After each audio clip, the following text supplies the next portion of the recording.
Has someone ever tried to make you feel guilty for choosing yourself? They left for the cruise without me. My brother got the master suite with the balcony and champagne service. I got a text from my mother that said, word for word, Ryan invited us all on a cruise. Just close family though, you probably wouldn't fit the vibe. That was it. No apology, no explanation, not even a fake offer to come along if I paid my own way. Just that little jab wrapped in forced cheer, like they expected me to nod politely and pretend I hadn't just been told, again, that I was never really part of the family. And you know what's funny? That text didn't even sting the way it used to. I just stared at it, blinked once, then poured myself a glass of wine, sat down on the couch, and let that moment settle like dust on a mirror. That was the moment something clicked in me, not broke, not cracked, clicked. I've always known I wasn't the favorite. It wasn't just a feeling, it was a quiet fact that shaped everything. At birthday parties, Ryan got the new sneakers, the latest gadgets, the handwritten cards from every relative. I got socks or a passive-aggressive book about learning to manage difficult emotions. At family dinners, he sat at the center, telling stories about his sales targets or golf trips, while I was stuck at the corner, next to the cat, pushing peas around my plate and trying not to look annoyed when someone made another passive comment about how I still hadn't settled down. My parents weren't overtly cruel, no one ever shouted or slammed doors, but that kind of cold neglect, the kind wrapped in polite silence and strategic forgetfulness, it eats you from the inside out because it's so easy to doubt your own feelings. It's like drowning in invisible water. And they were so good at it. That's the part that kept me stuck for so long, thinking maybe I was too sensitive, too intense, too difficult to love. So when they sent that message, that text that felt more like a slap disguised as a Hallmark card, I didn't rage or cry or send a furious reply. I just sat still. Really still. Like the kind of stillness that comes after years of noise and pretending and trying to belong where you're clearly not wanted. Because here's the thing. I didn't want to beg for a place at a table that had been shrinking around me for decades. I didn't want to keep pretending that I was part of something that had been edited to exclude me in real time. They left that Friday morning, all packed and giddy. Matching suitcases, new swimsuits, my mom's ridiculous floppy sun hat that she only wears on vacation because she saw it in a Diane Keaton movie once. Ryan came in his usual button-down and chinos, already talking loudly on the phone about premium packages and deck parties. I watched them from the second-floor window of the house I still had keys to, the house I used to live in, before I was nudged out with passive hints about independence and privacy. They didn't see me. They never looked up. I watched them load the car, my dad fumbling with the trunk, my mom snapping a selfie with Ryan like it was her second wedding. And I stood there, not sad, not angry. Just done. That night, I walked back into the house. They'd left it to me to watch the place, as if I were the hired help, as if that was all I was good for. They even left a note taped to the fridge. Please water the plants and grab the mail. Love ya. Love ya. As if. The air in the house felt hollow without them, but not in the sentimental way you'd expect. It felt cleaner, like the emotional static had finally been turned off. I took my time walking through each room, noting the pictures on the walls, the family albums stacked under the coffee table, the perfectly aligned souvenir magnets on the fridge, all these curated tokens of a family I never quite belonged to. There was a frame on the mantel from Ryan's college graduation, front and center, of course. He's smiling in his cap and gown, arms around both parents. I'm in the far corner of the photo, barely visible behind a shrub. I remember that day. I took the photo before this one. I handed the camera to someone else when they asked for a group shot.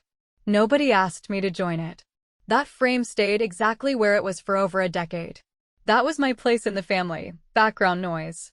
But now, looking at it with clear eyes, I realized something simple, almost absurdly obvious. I didn't have to accept it anymore. I didn't have to sit in the corner of the photos they chose to frame. I could decide what they saw when they came back. Or better yet, what they didn't.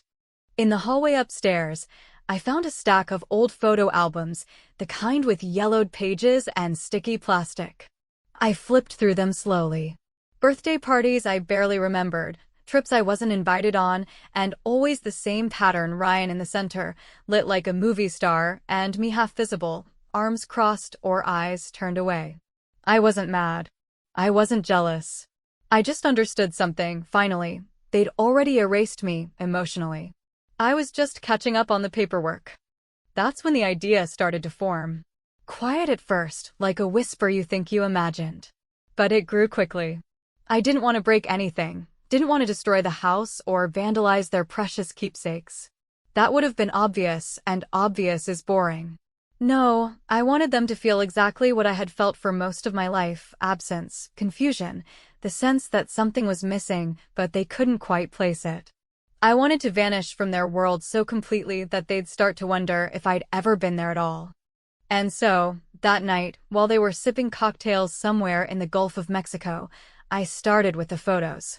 Not the ones of just Ryan or my parents, no, that would give me away too fast. I took only the ones where I appeared. The ones where I was a blurry background face, or an arm peeking into the frame, or a smiling girl they probably didn't even recognize anymore. I took them all out of the frames, carefully, methodically, not to leave a trace. Then I moved on to the digital stuff: Mom's shared iCloud album, Dad's old hard drives, even Ryan's smug Facebook albums that he never made private. Anywhere I found myself, I removed myself. It wasn't vengeance. It was clarity. They had already chosen a version of the family that didn't include me.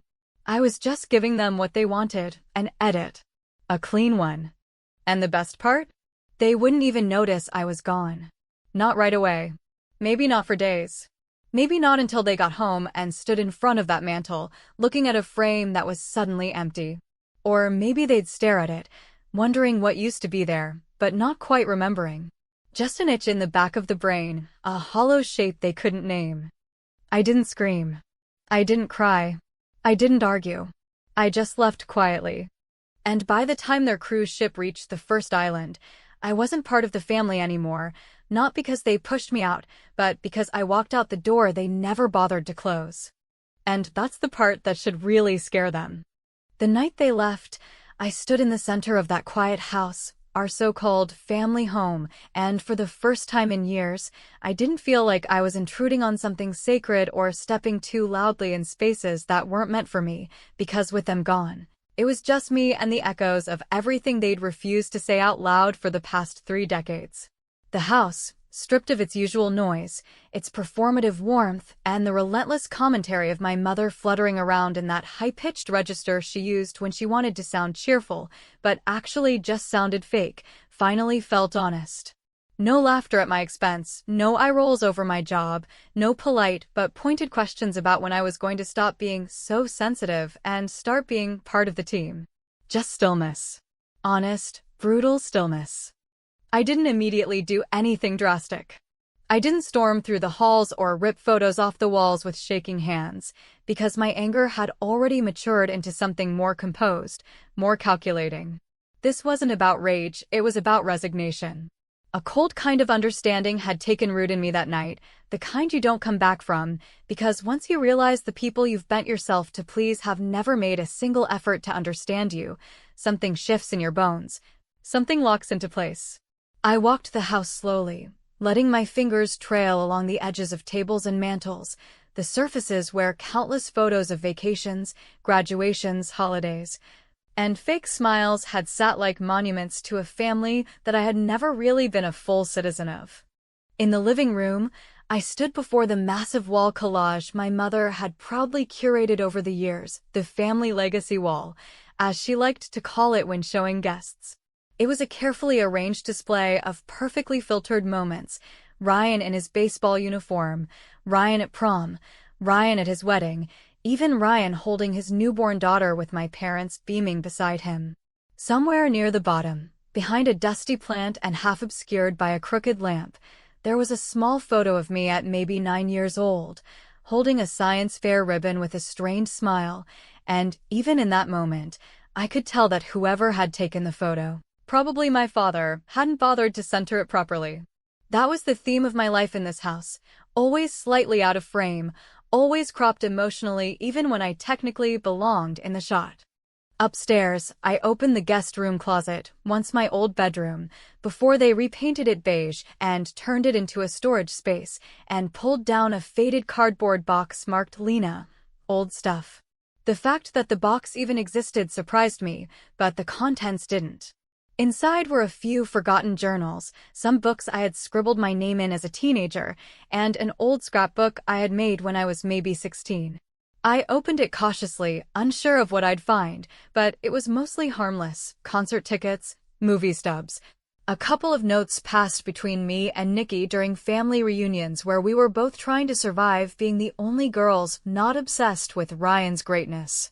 But near the back, something caught my breath mid-motion. A birthday card from Grandma, the only relative who had ever spoken to me like I was more than just a disappointing footnote in the family. It was handwritten, in her soft, wobbly script, and it said, "Never let them dim your light, sweetheart. You shine differently, and that's not a bad thing." I read it twice, then tucked it into my coat pocket like a relic. I didn't know then that it would be the only item from that house I'd end up keeping. By midnight, I had pulled every photo album from the built-in shelves, stacking them on the dining room table in neat piles. I went through them one by one, not looking for memories, but for evidence. Evidence of how consistent the erasure had been, how methodical the favoritism was, how invisible I had been allowed, even encouraged, to become. In photo after photo, I was either missing entirely or shoved to the edge, half blurred or looking away or cropped by poor framing, while Ryan was centered, lit perfectly by the sun or the chandelier or the golden glow of maternal pride. My absence wasn't accidental. It had always been the design. I saw it now, finally, and the clarity of that truth didn't hurt, it just solidified my resolve. I didn't need to scream. I didn't need to make a mess.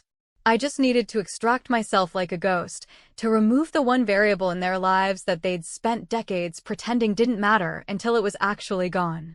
I began with the digital files. My mother had shared cloud access across all her devices, her iPad, her phone, the desktop in the upstairs office. Years ago, she had asked me to help her set up auto backup for the family photos, and I'd done it, because back then I was still trying to be included, still hoping for crumbs of affection. Now, that access was my gateway. I logged in and quietly, surgically, began removing myself from every folder I could find. Birthday albums, holiday recaps, even Christmas card drafts where I'd been awkwardly squeezed into the group shots, deleted or replaced with versions where I simply did not exist. I wasn't angry. I was efficient.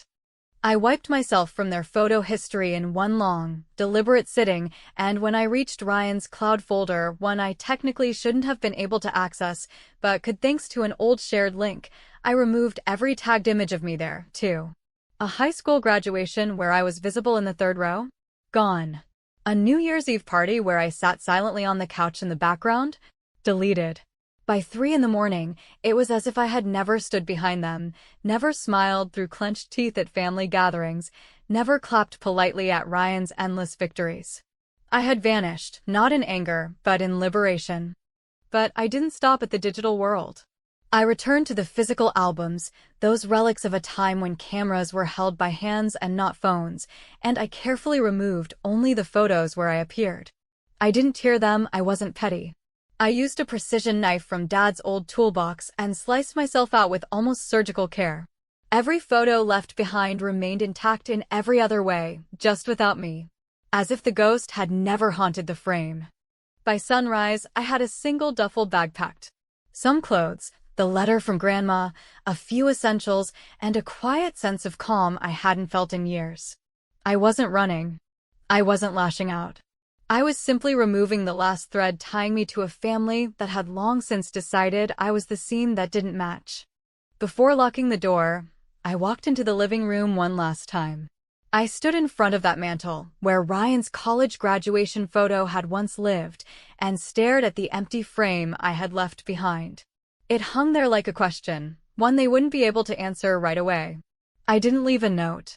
I didn't want to give them anything to latch onto, any explanation they could twist into self-pity or defensiveness. I wanted the silence to echo. I wanted the questions to gnaw. And as I stepped out into the cool morning air, knowing they were likely sipping mimosas on a ship somewhere, laughing at jokes I was never invited to hear, I didn't feel sadness or fear. I felt clarity. Because for the first time in my life, I wasn't trying to be included. I wasn't chasing their attention. I was just gone. And that, I knew, would haunt them more than anything I could have said. They came home to silence. Not the kind of silence you notice right away, not the heavy, ominous kind that stops you in your tracks and makes the hair on your arms stand up, but the slower, creeping kind that settles into the edges of your mind like fog, barely there at first. Almost ignorable, until you start to notice the gaps, the missing things, the slight wrongness of familiar spaces, the questions that don't have immediate answers, but plant themselves like seeds of doubt anyway. It was late afternoon when their car pulled into the driveway, sunburned and still wearing their vacation glow, dragging overpriced luggage across the driveway, chattering about some onboard trivia game my mother probably lost to Ryan and blamed on poor lighting. They were still laughing as they opened the front door, still riding that artificial high that comes from 2 weeks of pretending you're the version of yourself that only exists in photos, the smiling, carefree, flawless family version they had always been so determined to portray to the world. But they weren't inside for more than 2 minutes before the questions started to bubble up, not loud, not panicked, just those first few confused murmurs that signal something has shifted. The house was exactly as they had left it, or so it seemed. The lights off, the plants watered, the mail neatly stacked on the counter, just like they had asked. But it felt wrong somehow, and though they wouldn't have been able to put their finger on it right away, the atmosphere had changed. There was a stillness in the walls, a lack of echo in their footsteps, as if something essential had been removed and no one had thought to replace it. My mother was the first to notice. She walked into the living room, carrying a tote bag from the cruise gift shop, talking to no one in particular about some tacky bracelet she'd bought at a port in Cozumel, when her voice caught mid-sentence. I imagined she froze, tote bag half open, her eyes locked on the mantel, or more accurately, on the empty space where the graduation photo had hung for over 15 years. She probably blinked, stepped closer, thinking maybe it had fallen, maybe someone had moved it to dust. But it hadn't fallen. It hadn't been moved. It had been erased, surgically, intentionally, and its absence was louder than any shout I could have left behind. From there, it unraveled quickly. My father noticed next, not because he had a particularly sharp eye, but because he went to hang up his jacket in the hallway and passed the photo wall, the one that had once held at least 50 framed moments of family history. Now it held 46. Not a single photo was out of place, not a single frame broken or crooked, but here and there, just enough to unsettle, there were empty spots, clean, dustless spaces where pictures had been removed with such care that their absence whispered louder than their presence ever had. They called my name a few times, once upstairs, once near the kitchen, each time less confident than the last, like they were trying to convince themselves I'd step out from behind a door with some snarky comment about forgetting my own key or falling asleep on the couch. But I wasn't there. Not in the physical sense. And more importantly, not in any of the places where my existence had once lingered, quietly tolerated, at the edges of their curated little world.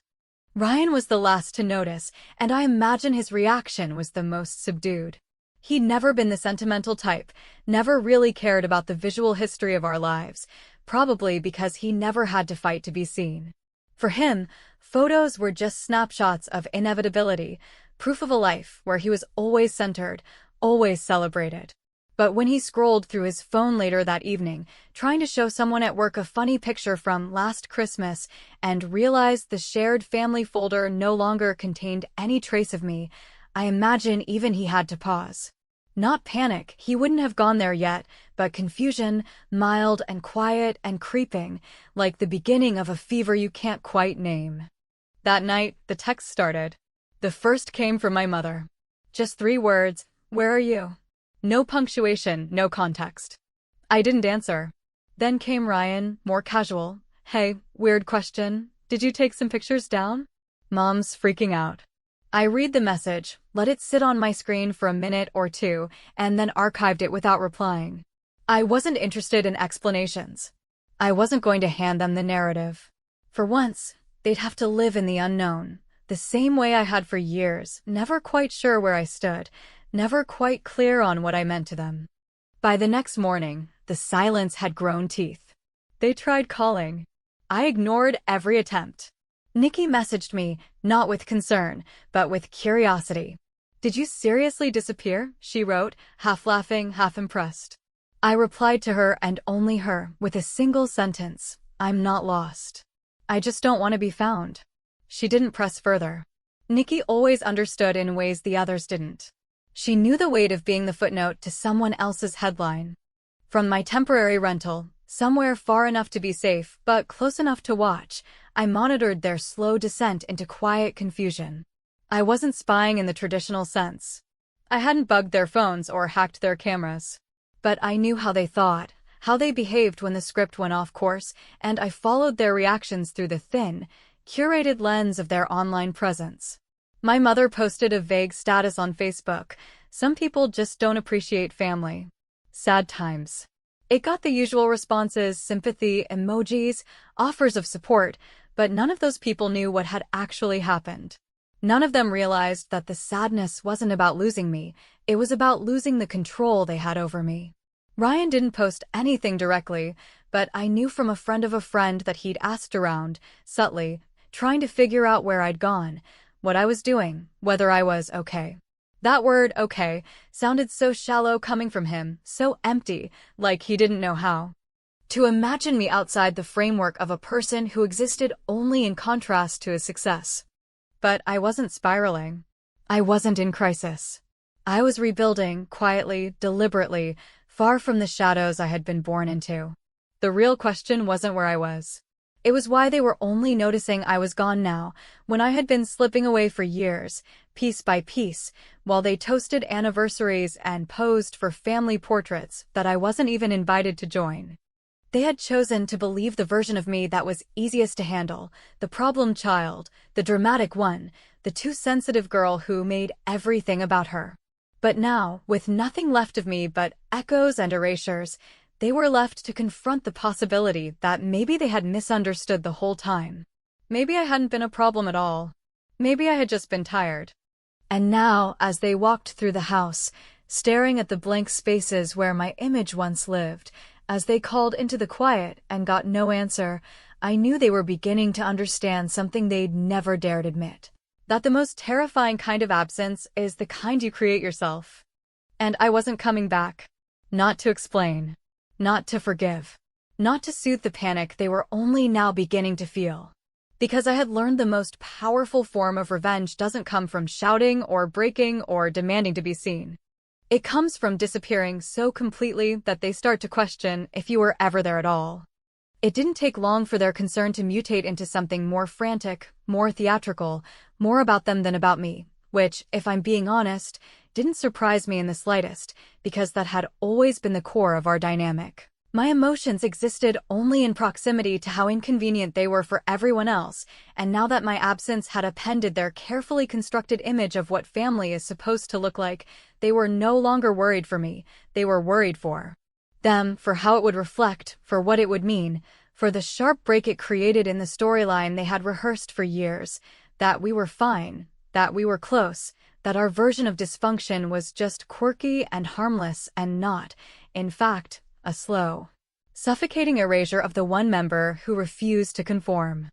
When Nikki texted me to say they'd hired a private investigator, I was sitting on a wooden deck chair in the backyard of a rented cabin 3 counties away, sipping coffee that had long since gone cold and watching a line of ants carry crumbs across the cracked wood like they had somewhere urgent to be.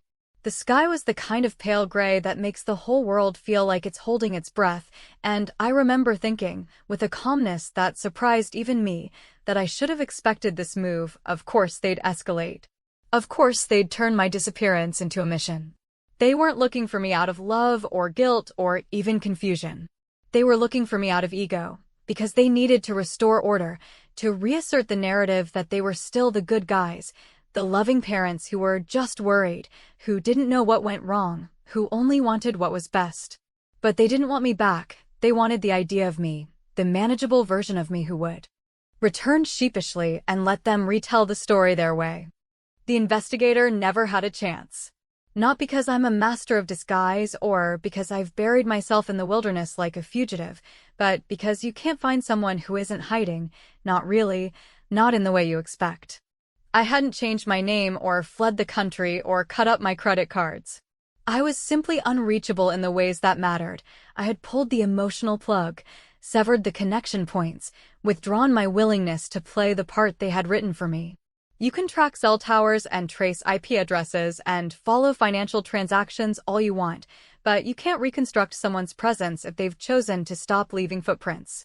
You can't bring someone back into the story if they've taken the script and rewritten the ending in ink you don't have the decoder for. It didn't stop them from trying, though. My mother sent long, winding emails filled with forced concern and thinly veiled accusations. Lines like, "We're just worried you're hurting yourself," followed almost immediately by, "This is incredibly selfish, Lena. Do you even care what you're putting us through?" My father's messages were fewer, shorter, and more pathetic in their silence. He copied me on emails to tech support asking how to recover deleted files, as though I'd see them and come running to fix the mess like I always used to. And Ryan, predictably, tried the casual route first, acting like he was just checking in. As if we were old friends who drifted apart after college and not siblings whose relationship had been quietly rotting under the weight of uneven expectations and our parents' relentless favoritism for as long as I could remember. He sent me a photo, one I hadn't seen in years, of the two of us as kids, sitting on the floor of our old living room with Lego bricks scattered between us. I must have been 7, maybe 8, with crooked bangs and a gap-toothed smile, while Ryan, younger by 2 years, looked up at me with the kind of absolute trust that only exists before the world teaches you to divide loyalty along bloodlines and approval ratings. The caption said, "I don't remember this day, but you look like you're having fun. Hope you're okay." I stared at it for a long time, longer than I should have, feeling that old, dangerous pull in my chest, the one that says maybe he didn't mean to be cruel, maybe he just didn't know, maybe he's a victim too. But I shut it down, because while empathy is noble, it is also exhausting when it's only ever asked of one party, and I had given too much of it for too long. I didn't reply. Not because I hated him, not because I wanted him to hurt, but because I didn't owe him a resolution. I didn't owe any of them the neat, redemptive arc they were so desperate to write. Instead, I started sending reminders, subtle, precise disruptions meant to keep them on edge, to unravel their sense of stability the same way they had unraveled my sense of belonging over the years without ever noticing or caring. I mailed my mother a birthday card with no return address, containing nothing but a single printed photo, one she hadn't seen in over 2 decades, of me standing alone at a middle school science fair next to my winning project, with a ribbon pinned to my sweater and no one else in the frame. On the back, I wrote nothing but the date. To my father, I sent a USB drive. It contained an edited video of a family barbecue from 12 years ago, one he used to show proudly to friends and coworkers whenever he wanted to prove we were a tight-knit bunch. But this version had been meticulously cropped and cut so that every time I entered the frame, the footage dissolved briefly into static and then resumed without me. At first, you wouldn't notice, but by the 4th or 5th glitch, the pattern became obvious, unmistakable. I imagined him watching it alone in the dim light of his study, adjusting his glasses, replaying the file again and again, wondering if he was going mad. Ryan got nothing. Because sometimes, silence is louder than any message you could send. I didn't want them to panic. I wanted them to wonder. I wanted the uncertainty to hang in the air like the scent of something burning in another room, not dangerous yet, but impossible to ignore. I wanted them to live in the space between questions, to taste the bitterness of not knowing, to finally sit in the discomfort they had forced me to live with for decades. They hadn't burned the bridge between us, not with fire and fury or some cataclysmic event. They dismantled it slowly, quietly, with every forgotten birthday, every dismissed concern, every family plan made without me. They'd pulled out the nails, one by one, convinced I'd keep walking across the planks anyway, convinced I'd never notice that the boards were rotting beneath my feet. All I did was stop walking. All I did was take the map. And now, while they stumbled through familiar roads that no longer led to me, confused and grieving a version of me they never really knew, I sat in the quiet, in a space I had claimed on my own terms, and felt, for the first time, not peace, exactly, but freedom. And freedom, I've learned, doesn't always come with closure. Sometimes it comes with silence and distance, and the decision to never explain. I used to think that when people disappeared, it was because they wanted someone to come looking for them, that vanishing was a kind of desperate whisper for love, for attention, for proof that you mattered enough for someone to panic when you were gone. But I know better now. Disappearing isn't always a cry for help. Sometimes, it's a deliberate act of self-preservation, a cold, methodical cleansing of the spaces where you were tolerated instead of treasured, and it has nothing to do with being found and everything to do with being free. I didn't disappear because I wanted to be missed. I disappeared because I wanted to stop existing inside a story that never belonged to me.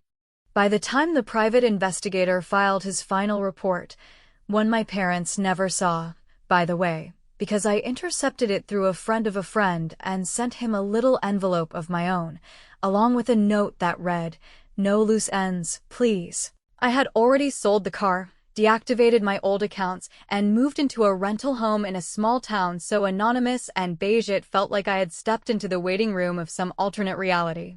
The neighbors waved politely but didn't ask questions. The grocery store cashier smiled once and then never again. It was exactly what I needed, an emotional vacuum where nothing followed me, not even the version of myself they had built through decades of comparison and quiet cruelty.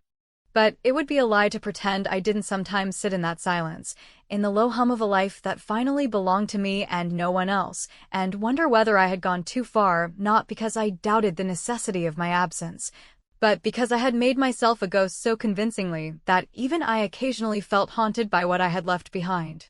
There were moments, sharp and sudden, when I remembered the sound of my brother's laugh from when we were kids, the one he had before he learned to use charm like a weapon, or the way my father used to pat my head absent-mindedly while watching television, long before I realized that was his highest form of affection. Even my mother, complicated, self-absorbed, manipulative in her tenderness, had moments when she touched my face like she was trying to memorize it, like she was afraid she'd forget. But memory is a trickster.